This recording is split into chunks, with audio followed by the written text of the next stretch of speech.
come up with a number of professionals, lawyers, accountants, auditors, so that we start compiling materials for purposes of getting these court orders.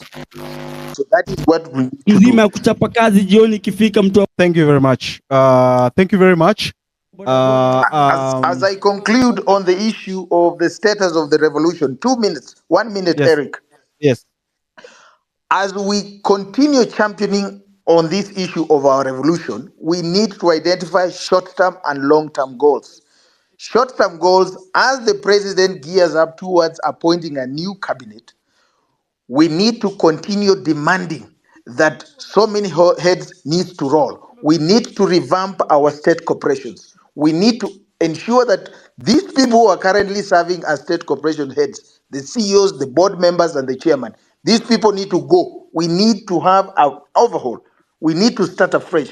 And as new people are brought into office, the first thing is we need to make public service, we need to decommercialize public service. We need to put up demands to the extent that if you're coming to serve members of the public, you should be paid according to your job group, based on your credentials. If you are an MP, if you are a cabinet secretary, if you are a CEO of a state corporation, if you are a chairman, if you are a board member, you should be paid your remuneration based on your job group. And job groups are defined by your level of education. That is the only way we are going to decommercialize public service. And as we demand demand dissolution of parliament, when new MPs will come in, we should also demand that they should be paid according to their level of education. Job groups. Let us have a scenario where if we have an MP who has not gone to university or doesn't have any certificate, you should be paid just like a janitor. So that you can, if you want more salary, you should be encouraged to go back to school. That is the only way we will be able to demotivate this thing, and slowly by slowly, we will get people who want to serve Kenyans. Thank you so much, Eric, and let's keep on engaging. Thank you very much. Thank you very much. As I hand over this chance to Jack, the young man called Chwani wants to tell us something. Can he tell us what he wants to tell us? Chwani?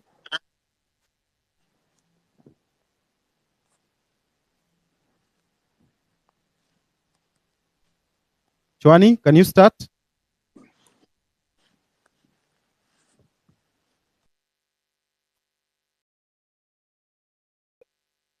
Can you start, please?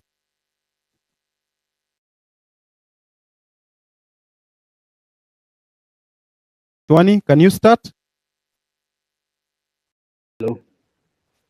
Can you go on, Chwani? This is the last chance I'm giving you.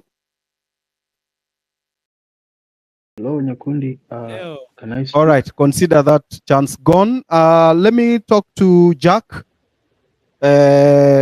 Jack, you were saying something about fertilizer and the contaminated sugar and the cancer that we are going to experience in the next many years.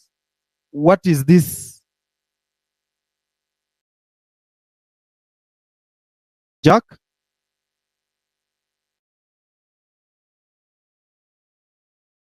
Experience in the next many. Yes, Eric, thank you so much. Yeah, go on. I hope you've gotten your internet. We want to finish this very fast to give others an opportunity. You are talking about fertilizer and the contaminated sugar that Kenyans are taking. Kenyans, you are taking contaminated sugar. You are facing years and years of cancer. That is true, Eric. Mithika Linturi brought in contaminated sugar. And it's like life is moving on as usual. We are having... Hello, can you hear me, Eric? Yeah, go on, go on. Your internet is the problem, but go on. We are going, very sorry we lost the people like Keuna. And in the near future, we are going to have a disaster because of the contaminated sugar that came in under Mithika Linturi and went to the market. And the president is laughing about it. Everything is normal. Life is going on in Kenya as usual. That one aside, we have a fertilizer scandal. A minister brings in fertilizer, and fertilizer that is not fertilizer, that is mixed with maram and cow dung. At the end of the day, the net effect is that the production, the food we are going to harvest this time, I was at home, you have a cob of maize that has hardly less than 10 maize tablets on it. It is a disaster. So when I realized this, I'm also a chairman of Public Investments Committee, Education and Governance. My work is to audit government, is to put government into proper checks and balances. I was so pained because I come from a farming region. Bomola is a farming region and largely Western Kenya. So when I prosecuted the removal of Mithika Linturi went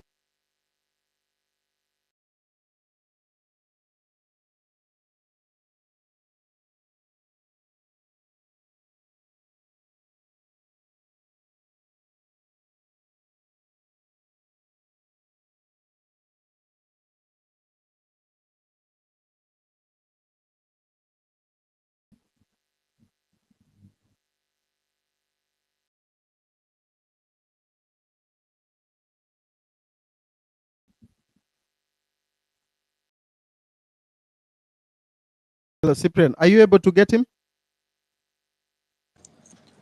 I can't get him. Can you hear me? Eric, Your internet is the problem, sir. Eric, can I have 2 minutes? Let him finish. As I finish, Eric, Mithika Linturi must be prosecuted for the crimes he's had against the Kenyan people. And the How are you Kenyans planning to do that, sir? There is a case in court already by Law Society of Kenya,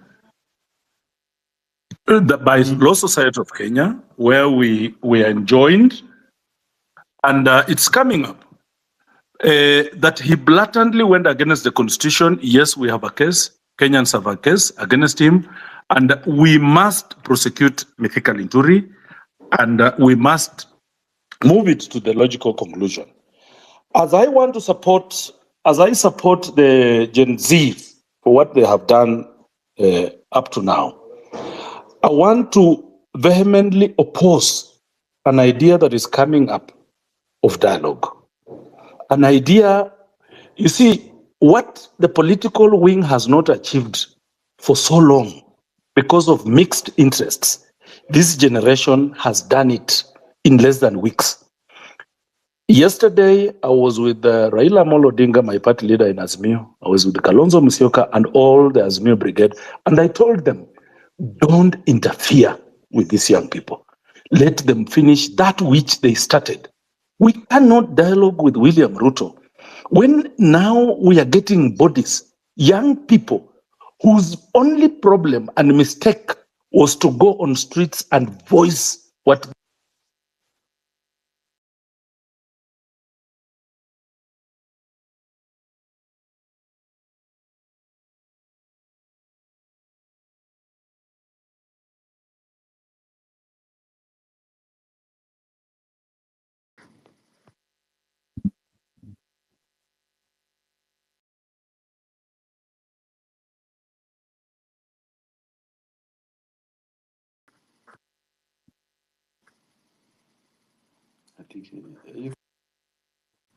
Yes, Eric? yes. Go on.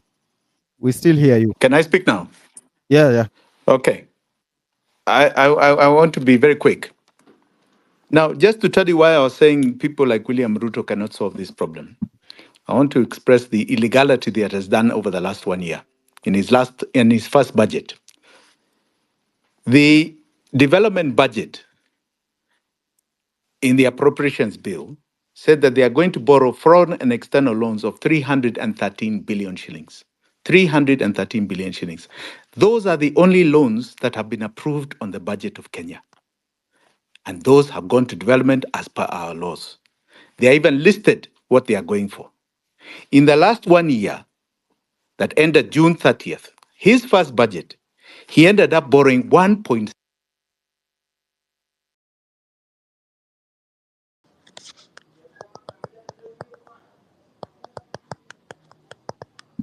We can hear you. Go on.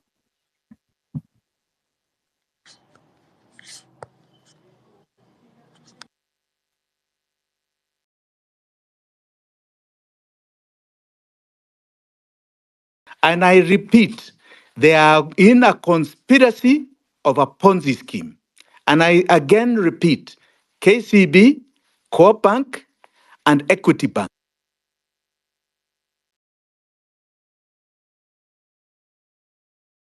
who are not involved in this malfeasance, and there are many others, get into those banks and deposit. These banks are part of our slavery and they must be cut off, completely cut off. And I want to say, in addition to this, that the only dialogue we should be talking about with William Samoei Ruto is a dialogue at the ballot box, no other. That is where we want to dialogue. And let me end with a famous quote I saw yesterday on James Smart's Twitter handle. And it was from a famous president from Burkina Faso called Thomas Sankara. He said, if we don't pay the debt, the lenders will not die.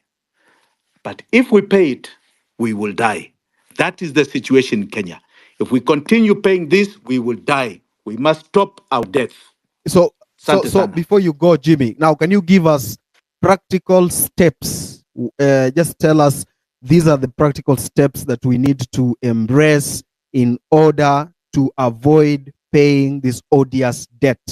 This is what we need to do. This is the next step. This is what we should do. This is what the citizen can do. And this is how we will stop the payment of this odious debt that we are not supposed to pay. The only way, and I repeat, the only way, is to remove this regime from power. And any person who has been part of this malfeasance, especially over the last 12 or so years, must be removed from any decision-making position. That is the only way. The kind of money we are talking about is so humongous, so humongous. You are not going to sort it. And I appreciate the legal aspect that you can go to court, you can do this. I'm telling you, you're talking about phenomenal amounts of money. 50, 60 billion dollars that have been looted from us. And I'm telling you, they will buy nearly every institution. You must remove this regime from power. It must get out. It must have a conversation with us at the ballot box before 2027. It is the only way we are going to be able to do this. This is the only single way we are going to stop these bullets that are coming and killing our children. It must end. Our death must end. And it can only end with the perpetrators behind bars and them out of power. All right. Before you, of course, you stay around so that you give us a parting shot. I'm looking for Nelson Amenya. He with the JKIA hist. I've tried looking for him, sent him a link. Oh, he's here. Nelson, go on and tell us about the JKIA hist. What happened? Why was someone trying to lease or sell our airports? What was the reason? Why were they doing this? I'm sure you have the documents. You understand, because that is your area. You understand the nitty-gritties in that report and that proposal that you shared. Can you please tell us what happened? Yes, thank you very much. We have had hitches and glitches here and there, but finally I'm here. So I just want to talk about this very shocking documents that I received, and they're being pushed from the highest offices, the ministry, State House, from KAA. So it's not as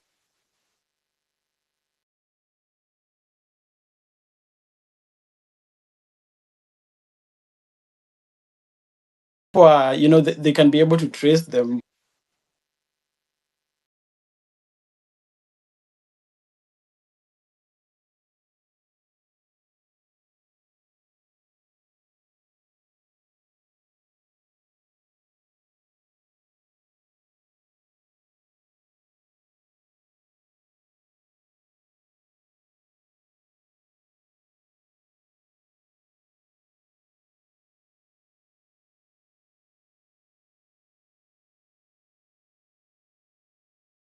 Nelson, are you still there? Sorry. I think I was muted. So I was saying if you go to the PPP Act, the way we are supposed to do projects, public projects, number one, you're supposed to do bidding. And then number two, you can do direct procurement. And then number three, you can do public, it's called PIP, privately initiated proposal.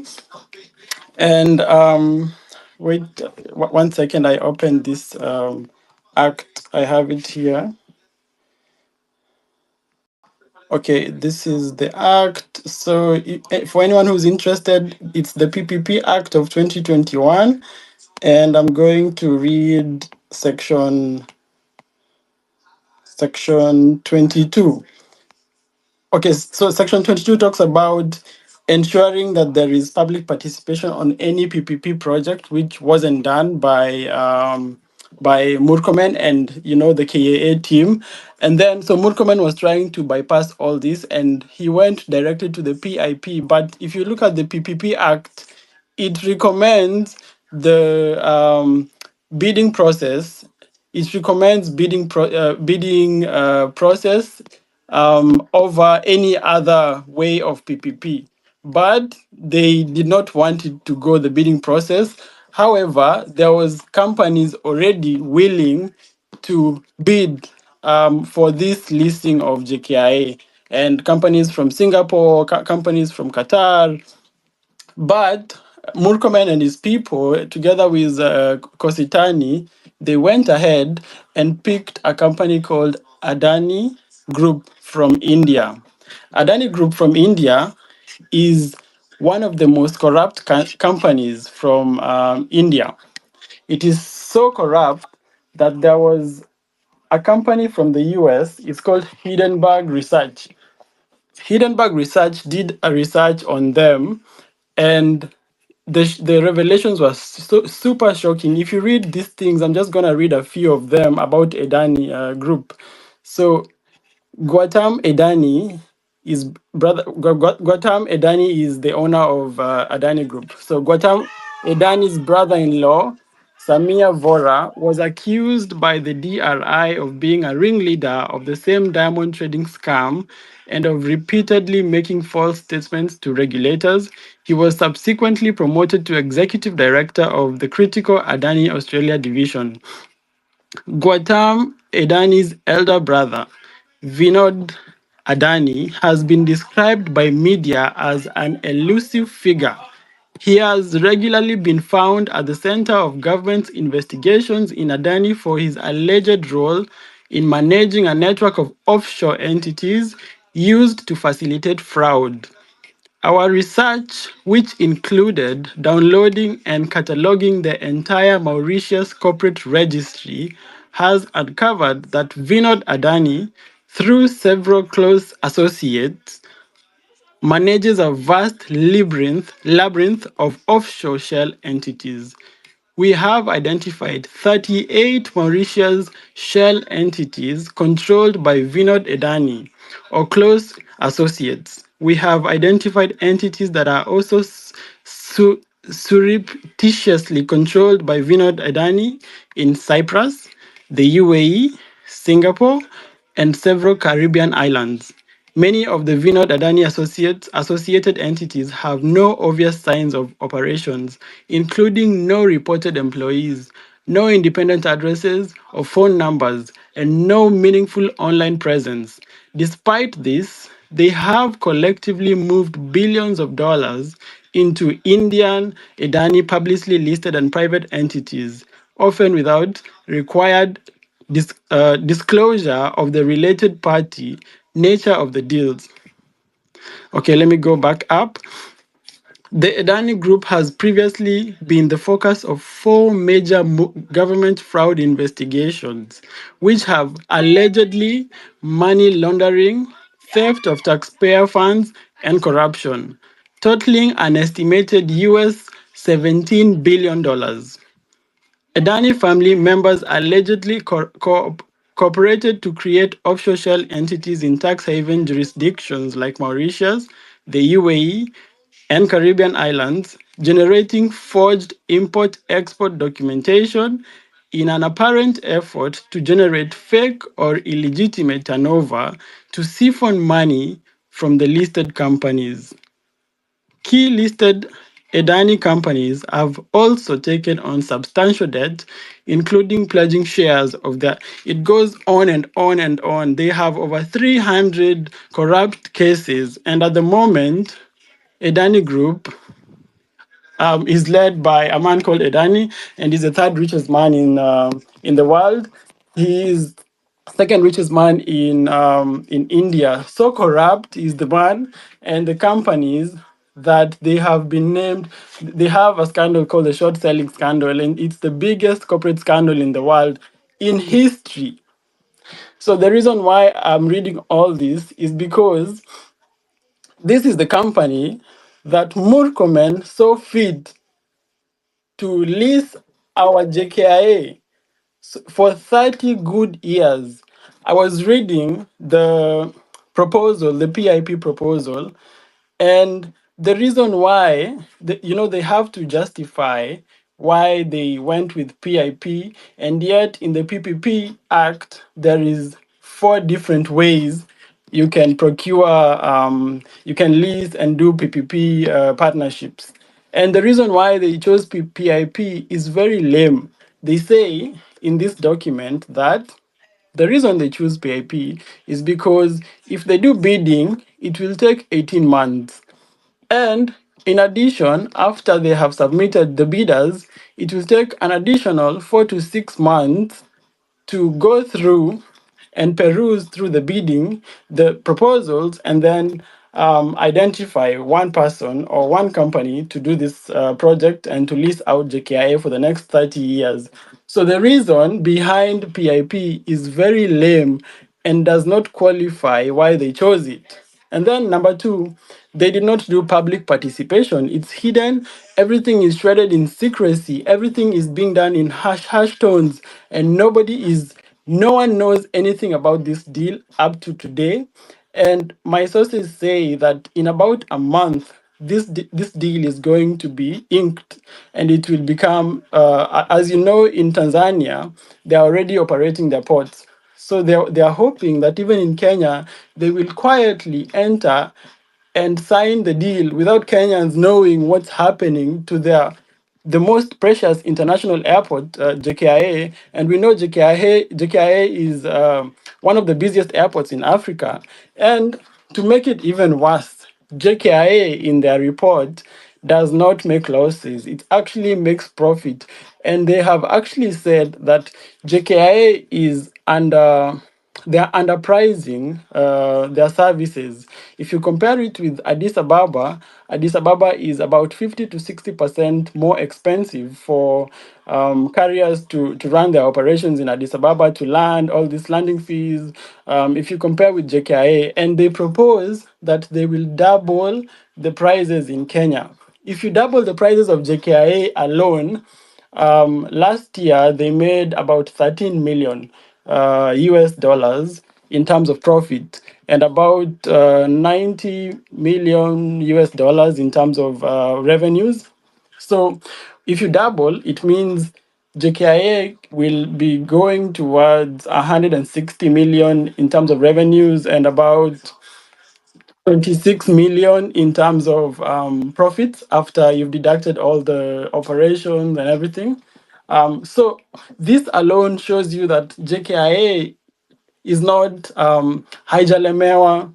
It can still operate by itself, and we can still go on and do all these projects that we want to do, minus this very super corrupt company that Murkomen wants to impose on us without public participation and without a bidding process where other people who are more qualified and who are don't have integrity issues were ready to bid, but they were shortchanged by these corrupt people surrounding the deal, and they don't want people to know this. This is why we have to speak out about this.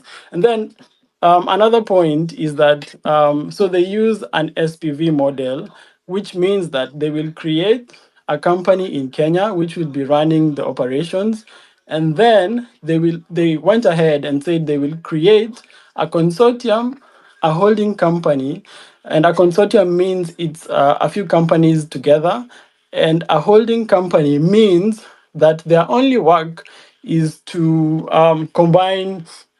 So, like, for example, I used to work for a company that is a multinational. So, a multinational normally has a corporate head office, and the corporate head office is only a holding company that just consolidates the income only. There is nothing else they're doing. They don't do business, they don't run anything, they just consolidate their subsidiaries. So, they've created a holding company in UAE.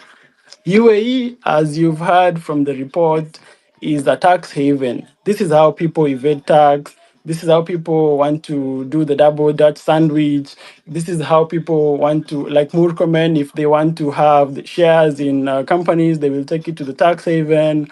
And then from there, you cannot trace this money. So we are asking, why are they doing this kind of corporate structure where they have to go through a tax haven like Dubai? Why can't they just operate as Adani from India directly to Kenya? And if you go through Dubai, it means that they are able to do something called transfer pricing. And this is how even European companies are stealing from Congo, from Botswana, from so many other different African countries. They steal from these countries through transfer pricing. So, how it happens, if, for example, Adani says they have a patent, intellectual patent, or whatever patent they have, they will come and say that Adani is charging the Kenyan SPV for such and such a patent. So the income that we make as JKIA in Kenya will be deducted. You know, the way EBITDA works, they will deduct the patent as a cost. So by the time it reaches where we have to deduct tax, they have already deducted fake costs in terms of transfer pricing. And this is why they are doing this thing of we have to have a company in the UAE and then another company and another company. And if it spans towards different jurisdictions, it's harder for us to track our money. And so this is, yes, Amerix. Yes. I want to interrupt you a bit. Francis has been saying a lot about JKIA and how JKIA has been limping, but we can hear from here that there is profit. Francis, what is your comment on this? Because Nelson says JKIA makes a lot of, or KAA makes a lot of profit. I heard there, he said something like 13 million. Yet we are being told every time that it makes losses. No. Francis. I think I was never about, I was mostly about Kenya Airways. I was mostly about the leases that were embarked on. In fact, the other day, somebody told me, I had a whistleblower telling me that there were two companies which were incorporated in the Cayman Islands and whatnot. One was, I think, called Kifaru, and another one called, I'll remember the names shortly. But they bought some Embraer. Embraer is an airplane brand from Brazil, and they all of them are denoted with the code name FF, which was Fast Family, which are owned by Uhuru Kenyatta. And so Kenya Airways was compelled to pay those outlandish leases on behalf of Kenya Airways to aeroplanes owned by the Kenyatta family, who those code names are denoted with FF, which was the Embraer model. And so when Ruto came in, don't forget that when we are talking about odious debt, connect to Kenya Airways, because it's been one of the vessels which has been used to siphon taxpayers' money into private accounts. So when Ruto came in, where he was supposed to resolve those issues, then some of his cronies have gotten also other flights, so that we can continue funding Kenya Airways from taxpayers' money. We can continue giving them money under the guise of bailing out. And we've given them, first of all, don't forget, when it was being privatized in the 90s, we were told that by privatization, it will be self-sufficient, it will be profitable. And they came up with all these cock and bull stories just to sell the privatization agenda when I was talking about Philip Ndegwa and whatnot. But if you look at the amount of money we have spent,